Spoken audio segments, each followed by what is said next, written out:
OpenRouter and Requesty both promise the same pitch. One API key, hundreds of models, drop in OpenAI compatibility, so I pulled every fee, latency number, and quota both companies actually publish to find out which one is cheaper.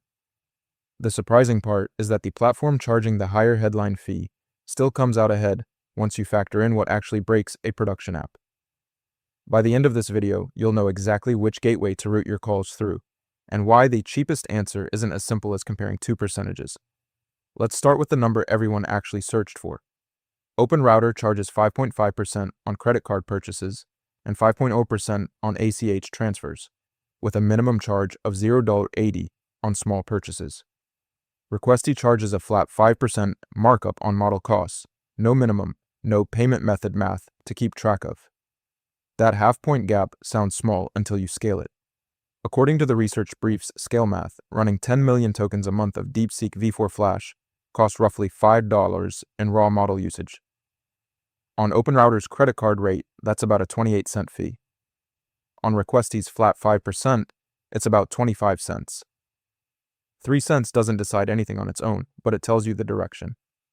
Requesty is simpler to forecast, and OpenRouter's fee moves depending on how you pay. Here's the part that matters more than either fee. OpenRouter offers a bring your own key option that drops its fee to 0% up to $25,000 a month in list price inference, before the 5% kicks in above that. Requesty also waives its fee on your own keys with no stated cap. So if you're routing your own provider keys through either platform, this test almost becomes a wash. It's only when you're paying through the platform's own credits that the gap opens up. Now the free tier, and this is where the gap actually gets wide. OpenRouter advertises 25 plus free models, but the real cap is 50 requests a day shared across every one of those models, combined. Requesty gives you 200 requests a day plus $6 in one-time credits. That's 4 times the daily ceiling before you've spent $1.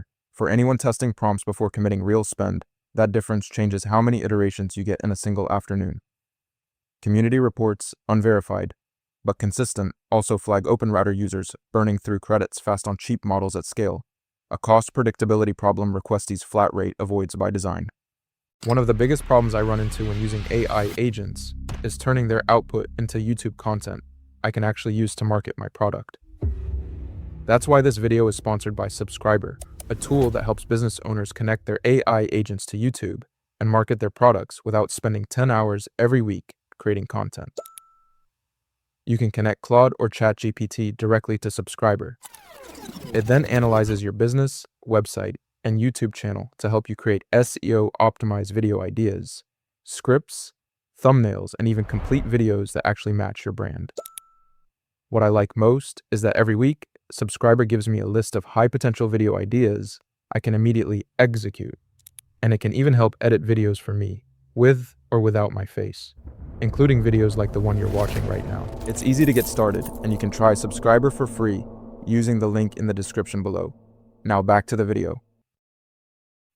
Requesty takes test 1, scoreboard, Requesty 1, OpenRouter 0. My name is Brian, and I spend my week digging through pricing pages, docs, and community reports, so you don't have to dig through both of these yourself. Here's a test that should end in a tie, and it does, for a specific reason worth explaining. Neither OpenRouter nor Requesty owns any model weights. Both are gateways sitting in front of the same upstream models. So when you send a prompt to GPT or Claude through either platform, you're getting that model's intrinsic quality, not something either gateway invented. Where it gets interesting is routing. Requesty's fallback and retry system can reduce failed calls, which raises your effective crash success rate on a task without changing the model's actual benchmark score.